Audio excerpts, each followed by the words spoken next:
Hi friends, जय जगन्नाथ।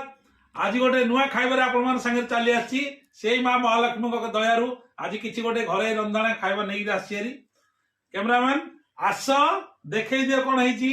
गोटे plate भात ता सागर घंटा घंटी तरकारी चना मसला दही लंका किसी चली आसी। आज दही खाइबा इच्छा है दही पड़ी आसी गोटे सन्तुला है। देखो सब परिया पड़ी सन्तुला सन्तुला खाइले चलतु आज खाइबा खाई आपको बतेबा केमिति आज खाइबा है।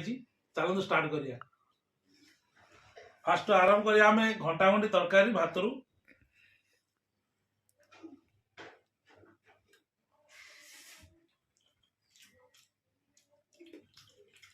बहुत बढ़िया है। चना मसला भी बहुत बढ़िया है।